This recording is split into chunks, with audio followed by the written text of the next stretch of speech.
Regan Slaymaker for International Boxing News, and I have the pleasure to be joined by 10-0 heavyweight contender Justis Huni. Justice, how are you today, my friend? I'm doing really good. I'm doing really good, thank you. Yeah, it's good to be back doing interviews again.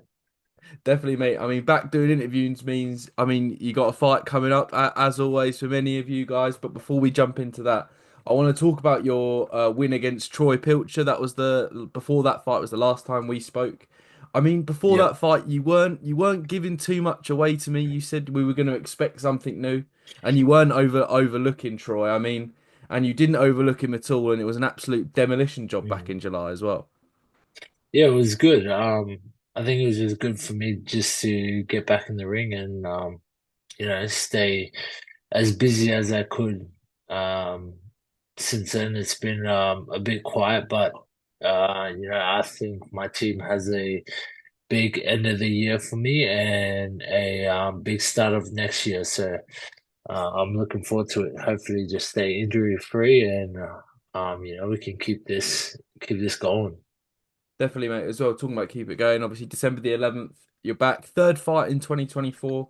I mean, obviously, three fights for a heavyweight contender, especially as highly ranked as you are, it's a bit unheard of in the heavyweight division. I mean, why was it important for you to be as active as you were this year?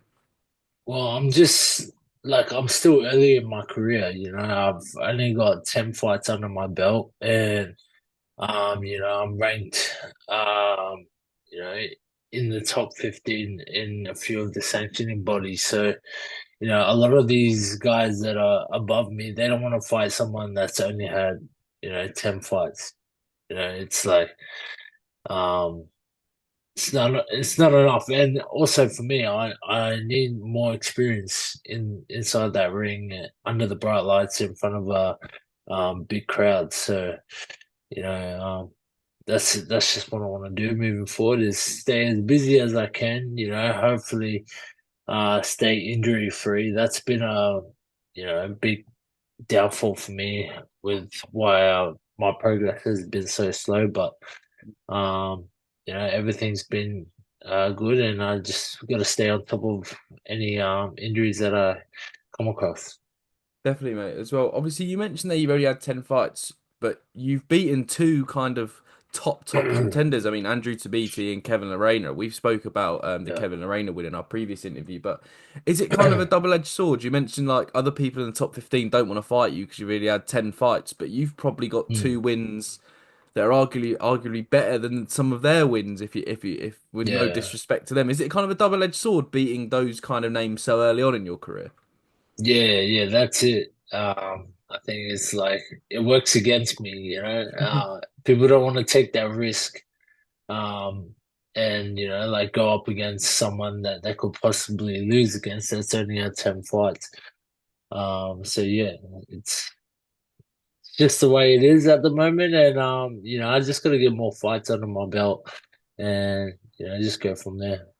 Definitely, mate, as well. Obviously, we've spoken about the win against Troy Pilcher. You're a lot more aggressive pressing the fight, almost being aggressive, but taking the fight to Troy as well. Mm. I mean, assuming we're gonna see a lot more of that on December the 11th as well. I don't know. Just depends how the fight plays out. The first round, I'll sort of feel my opponent out, and then just go from there. Just you know, see what I need to do to win the fight. That's all that matters to me, is just winning the fight and getting the job done. Definitely, mate, and we look forward to seeing it December the 11th as well. You mentioned kind of your top 15 world ranking. I've done a bit of research, Justice. I mean, fifth with the WBO and 15th with the IBF. I mean, in a hypothetical situation, you could be picked as a voluntary defense Mm. for both Alexander Usyk and Daniel Dubois. I mean, I'm not saying that's next in your career, but it's an excellent position to be in for yourself as well. Yeah, 100%. It's to only be 10 fights in, and to be up this high, it's really good. But at the same time, it's like like I said, no one wants to, take the risk of fighting someone with only 10 fights. So yeah.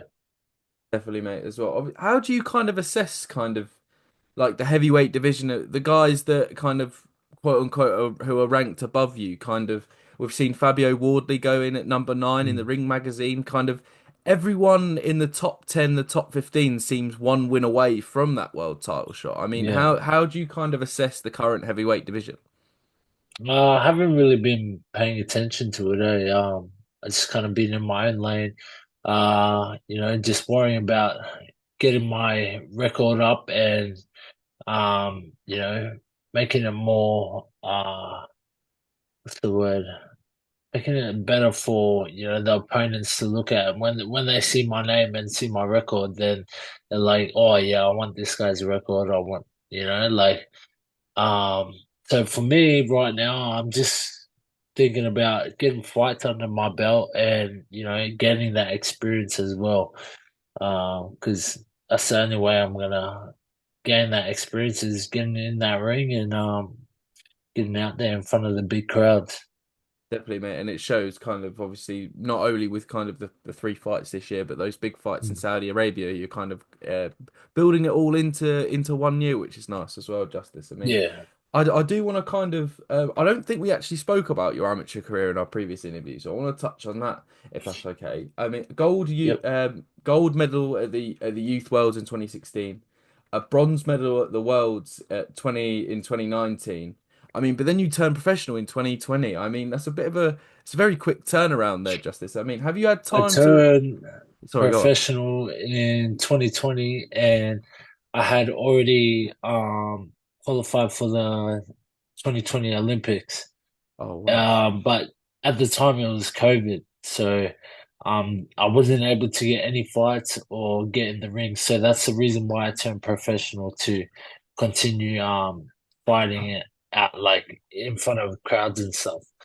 But yeah, then I had 4 or 5 professional fights before I was supposed to go to the 2020 Olympics. And then injured my hand not long before, and I had to pull out from the Olympics. So Oh yeah, wow. that was the ending to my amateur career and the Yeah. beginning to my professional career.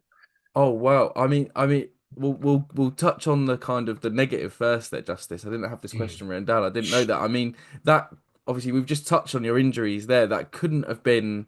I mean, no injuries are nice, but I mean, having to turn professional in a bad scenario, COVID, and then not being able to go to the Yeah, Olympics, that couldn't have been a nice period for yourself there. it was it was definitely a rocky place for me. After I had to pull out of the Olympics, it was yeah, a lot of emotions.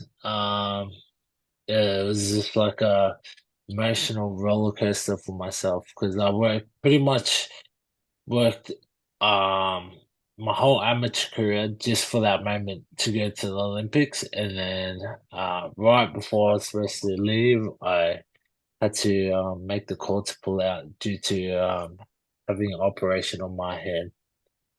So Yeah. yeah, I feel for you guys. It's that sometimes that's how boxing is, but that's why it's the most that's it. it's the most That's it. unrewarding sport at times. That's the main thing I had to tell myself is, it is what it is. Everything happens for a reason, and that's just the way it went for me. Definitely, mate, But as yeah, well. I want to talk about those medals at the World, so I'll go back onto a bit of more of a positive note.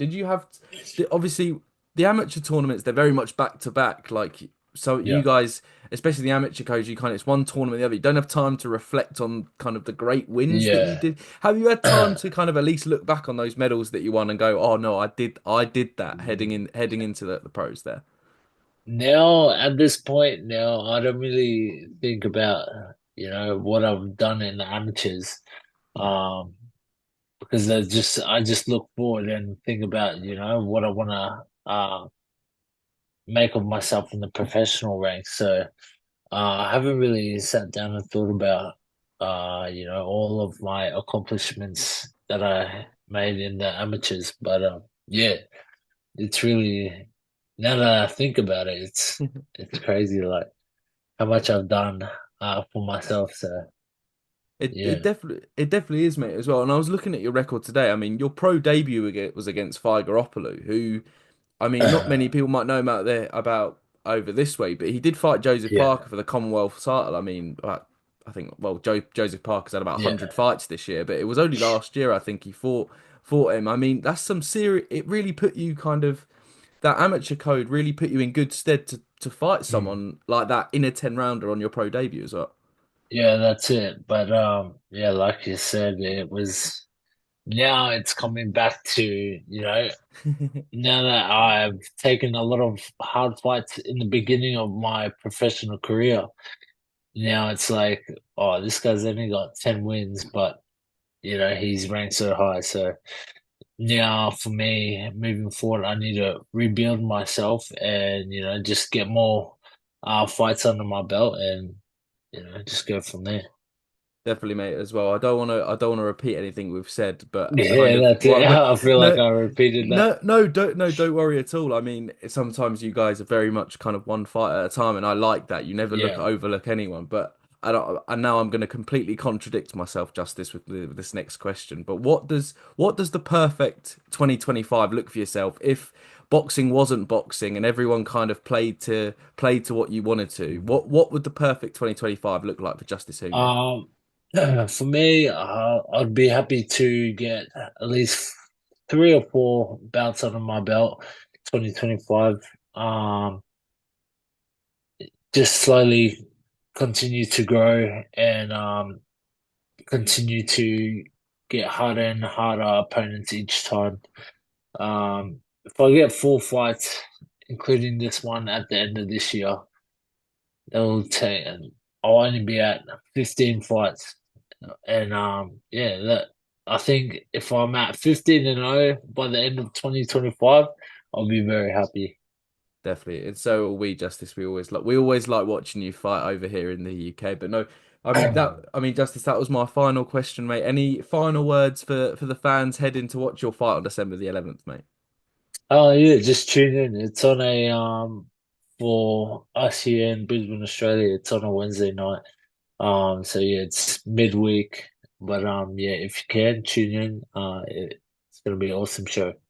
Definitely. I think in the UK it's either Wednesday morning or Thursday Mm. morning, but make sure and I put all the links to the fight in the description of this interview. So Justice Huni, Cheers, thank you bro. very much, mate. Best of luck Awesome. December the 11th. Thank you. I really appreciate it. Thank you. No worries.